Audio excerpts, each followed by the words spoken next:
स्वागत है आपका मेरे YouTube चैनल सम इन्फो में। अपना और अपनों का रखे ध्यान। चलिए शुरू करते हैं आज का ज्ञान। आपने ऑप्शन में लॉगिन कर लिया। लॉगिन करने के बाद आ जाइए सर्विसेज पे। सबसे पहला ऑप्शन यहाँ पे दिखा रहा है माई सर्विसेज। माई सर्विसेज में जाकर ही आप अपना एग्जिट री एंट्री वीज़ा और फाइनल एग्जिट वीज़ा अप्लाई कर सकते हैं। तो सबसे पहले सर्विसेज पे क्लिक करेंगे, चलेंगे पासपोर्ट ऑप्शन में। यहाँ देखिए 3 ऑप्शन यहाँ भी आपको मिलते हैं। वीज़ा रिक्वेस्ट पे क्लिक कीजिए। अब आप आ गए हैं उस पेज पे जहाँ से आप अपना final exit re entry visa apply कर सकते हैं। दोनों ही ऑप्शन यहाँ पे मौजूद हैं। अच्छा, इसमें आपको इस चीज़ का ध्यान रखना है कि यहाँ पे जो टर्म्स एंड कंडीशंस बताए गए हैं, यहाँ पे आपको जो गाइडलाइन दी गई हैं वो सारी चीज़ें आपने फॉलो करनी है। देखिए इम्पोर्टेंट इंस्ट्रक्शंस ये आपको फॉलो करने हैं। सर्विस कंडीशंस आपको इन चीज़ों का ध्यान रखना है। Special conditions for exit re entry visa, ये सारी चीज़ें आपके सवालों का जवाब है। जो सवाल आप कहीं भी वीडियो पे किसी से भी पूछ रहे हैं, मैंने बहुत सी वीडियोस देखी हैं जिन पे आपके बहुत से सवाल देखे हैं, वो चाहे टिकटॉक हो चाहे यूट्यूब हो। मैंने बहुत से ऐसे सवाल देखे हैं जिनका आप जवाब जानना चाहते हैं और वो सारे ही जवाब आपको यहाँ मिल जाएंगे। बस आपको थोड़ा सा ध्यान देने की ज़रूरत है। और अगर फिर भी आपके सवालों के जवाब बाकी रह जाते हैं कोई भी, तो आप कमेंट सेक्शन में आके वो सवाल ज़रूर पूछें। चलिए जानते हैं क्या है इसका प्रोसेस। तो शुरू करते हैं शुरू से। हर रोज़ सुबह 10 बजे ये अपडेट कर देंगे सिस्टम को, और इसमें लिमिटेड ट्रांजैक्शंस ही अप्रूव्ड होंगी, मतलब एक्सेप्ट होंगी। ऐसा नहीं है कि एक दिन में 100 रिक्वेस्ट डाल दी गई और 100 की 100 रिक्वेस्ट आपकी एक्सेप्ट हो जाएंगी। आपका रिक्वेस्ट यहाँ से जाएगा ही नहीं क्योंकि लिमिटेड ट्रांजैक्शंस हैं। तो बेहतर यह है कि आप मॉर्निंग में 10 o'clock के बाद ट्राई कीजिए, क्योंकि 10 बजे अपडेट होता है। आप 10 बजे, 10:30 बजे, 11 बजे ट्राई करेंगे, पॉसिबल है आपकी रिक्वेस्ट एक्सेप्ट कर ली जाएगी। देखिए यहाँ पे ये स्टेप्स बताए गए हैं। सबमिट रिक्वेस्ट, आपने अपनी रिक्वेस्ट सबमिट करनी है। सबमिट करने के बाद आपने 10 दिनों तक इंतज़ार करना है। 10 दिनों का इंतज़ार करने के बाद देखिए क्या होता है। 10 दिनों का आपने इंतज़ार किया, उसके बाद 5 दिन आपको मिलेंगे जिसमें आपने अपना वीज़ा इशू करवा लेना है। तो वीज़ा इशू आपका आपकी पेमेंट जमा करने के बाद होगा। आपको पहले पेमेंट जमा करनी होगी जो कि 200 रियाल बताई जा रही है। तो वो पेमेंट आपने जमा करा देनी है। उसके बाद आपका 5 दिनों के अंदर वीज़ा इशू हो जाएगा। वीज़ा इशू होने से पहले जो चीज़ें हैं वो क्या हो सकती हैं, किस वजह से वो पेंडिंग में जा सकता है, किस वजह से वो रिजेक्ट हो सकता है, वो भी आपको नीचे डिटेल्स में मिलेगा। तो चलिए देखते हैं इम्पोर्टेंट इंस्ट्रक्शंस में क्या है। कह रहे हैं कि आपने अपना वीज़ा एप्लीकेशन सबमिट किया, रिक्वेस्ट सबमिट किया, उसके बाद आपको 10 दिन का इंतज़ार करना है। 10 दिन का इंतज़ार ख़त्म होने के बाद 5 दिन के अंदर आपका जो वीज़ा है वो अप्रूव हो जाएगा। उसको 5 दिन का आपको टाइम मिलेगा, आपने अप्रूव करवा लेना उसको। उसमें आप पेमेंट जमा करेंगे, आपके जो डॉक्यूमेंट्स पेंडिंग हैं या जो भी चीज़ें हैं वो सारी आप 5 दिनों के अंदर कंप्लीट कर देंगे। आपका जो भी कफ़ील है, आपका जो भी कंपनी ओनर है, वो आपके वीज़ा एप्लीकेशन के अगेंस्ट एतराज़ कर सकता है। जब वो एतराज़ करेगा तो उसका एतराज़ वैलिड है या इनवैलिड है ये चेक करेगी लेबर एंड सोशल डेवलपमेंट। इसको चेक करेंगे कि उन्होंने जो एतराज़ जताया है क्या वो सही है। तो जो भी आपका कफ़ील है, आपका ओनर है, वो आपकी जो रिक्वेस्ट है उस पर वो ऑब्जेक्शन उठा सकता है। तो उसका ऑब्जेक्शन उठाने के बाद जो भी वो उसका ऑब्जेक्शन है वो ministry of labour and social development उसको चेक करेंगे, उसको देखेंगे और फिर वो इस पे डिसाइड करेंगे कि आपकी एप्लीकेशन अप्रूव्ड करनी है या नहीं करनी है। लेकिन मैं फिर से कहूँगा कि एप्लीकेशन डालने से पहले आप खुद चेक कर लें कि जो जो यहाँ पे टर्म्स एंड कंडीशंस हैं क्या आप उन सब में फिट बैठ रहे हैं। तो क्या हैं आगे बात करते हैं। चलिए आगे बढ़ते हैं। जो डिसीज़न है वो 10 दिनों के अंदर लिया जाएगा और वो 10 दिन काउंट किए जाएंगे आपके वीज़ा एप्लीकेशन फिल करने के टाइम से, ना कि ऑब्जेक्शन के टाइम से। मतलब ओनर ने कब ऑब्जेक्ट किया उस दिन से 10 दिन काउंट नहीं होंगे, आपने कब फाइल किया उस दिन से 10 दिन काउंट किए जाएंगे। और आप कभी भी कहीं भी अपना एप्लीकेशन जो है उसका स्टेटस चेक कर सकते हैं अफसर के थ्रू। आप देख सकते हैं कि आपका स्टेटस क्या है, पेंडिंग है, अप्रूव है, रिजेक्ट है, जो भी है। तो चलिए आगे बढ़ते हैं। सर्विस कंडीशंस में क्या है? सर्विस कंडीशंस में कह रहा है कि जो भी आपका बिजनेस ओनर है, कफ़ील है, वो इन चीज़ों में मुब्तला नहीं होना चाहिए, वो इन सिचुएशंस में नहीं होना चाहिए। क्या है वो सिचुएशन? डेड नहीं होना चाहिए, मीन्स होना चाहिए। आपका कफ़ील है तो वो होना चाहिए, कंपनी है तो वो होनी चाहिए, और उसका ऑल ट्रैफिक वायलेशंस आपके अगेंस्ट अगर कुछ हैं, मतलब आपने अगर कोई ट्रैफिक वायलेशन किया हुआ है तो वो पेड होने चाहिए। आपका वेकेशन या एग्ज़िट री एंट्री वीज़ा जो भी आप डालना चाह रहे हैं, वो डालने से पहले आप चेक कर लें कि आपके नाम पे कोई ट्रैफिक वायलेशन तो नहीं है। अगर है तो वो पेड करने के बाद ही अप्लाई करें, नहीं तो रिजेक्ट होने के चांसेस है। और ये भी कह रहा है कि कोई वैलिड वीज़ा आपके नाम पे ऑलरेडी नहीं होना चाहिए। वैलिड जब आप एप्लीकेशन फिलअप कर रहे हैं उस टाइम पे आपका सऊदी अरब में होना ज़रूरी है। ऐसा नहीं है कि आप कहीं और से अप्लाई करेंगे, सऊदी अरब में आप नहीं हैं, जब तक आपका फॉर्म आगे बढ़ेगा आप यहाँ आ जाएंगे, ऐसा कुछ नहीं। आप सऊदी अरब में आपका होना लाजमी है, आप यहाँ रहेंगे तभी अप्लाई करेंगे। और जो एक अक्सर मैंने सवाल देखा है वीडियो में, वो ये है कि इकामा अगर हमारा वैलिड नहीं है तो क्या हम जा सकते हैं? तो देखिए यहाँ पे उन्होंने मेंशन किया है कि the worker should has valid इकामा एंड पासपोर्ट। आपका पासपोर्ट भी वैलिड होना चाहिए और आपका इकामा भी वैलिड होना चाहिए। ये दोनों ही चीज़ें वैलिड होना ज़रूरी है अफसर के थ्रू जब आप अपनी छुट्टी लगाने का वीज़ा अप्लाई कर रहे हैं।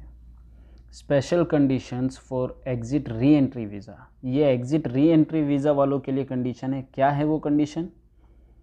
इकामा वैलिड होना चाहिए आपका कम से कम 3 महीने के लिए। जब आप वीज़ा अप्लाई करने जा रहे हैं तो आपका कम से कम 3 महीने का इकामा आपके पास होना चाहिए। अगर आपको वीज़ा दिया जाता है तो आपको 30 डेज़ कंप्लीट होने से पहले पहले वापस आ जाना है। 31 डेज़ नहीं करना है, 29 डेज़ में आपने आ जाना है, 30 डेज़ में आपने आ जाना है, 31 डेज़ नहीं होना चाहिए। और आपका जो वीज़ा का फ़ीस है फ़िलहाल 200 रियाल दिखाया जा रहा है, हो सकता है थोड़ा ऊपर नीचे हो, जो भी है वो पता करना पड़ेगा।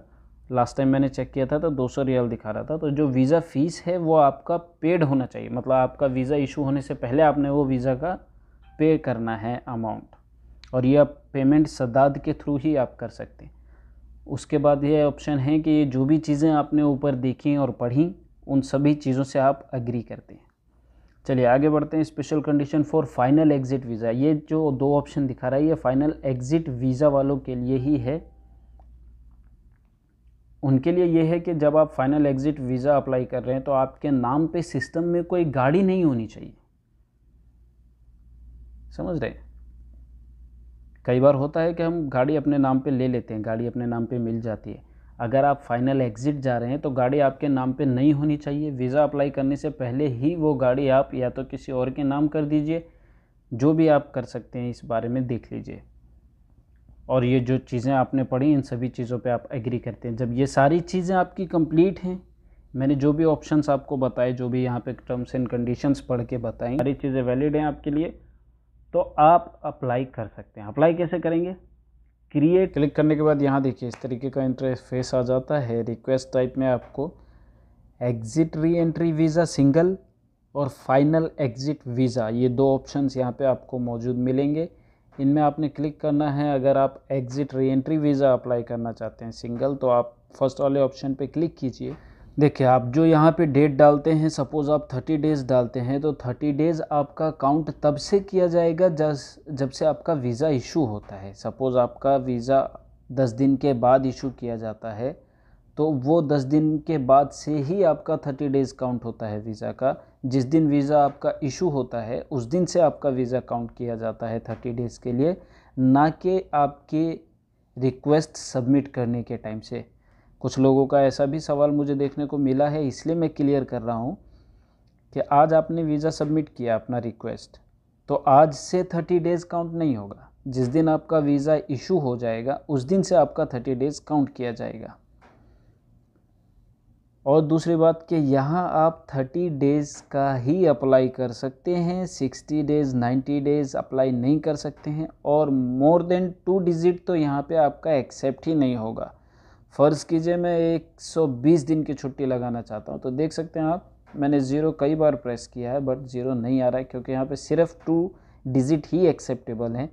तो 99 डेज़ आपने किया, आ जाएगा, बट एक्सेप्ट नहीं होगा। यहाँ पे देखिए 30 डेज़ आप यहाँ पे डाल सकते हैं, 30 डेज़ से ज़्यादा अभी एक्सेप्टेबल नहीं है।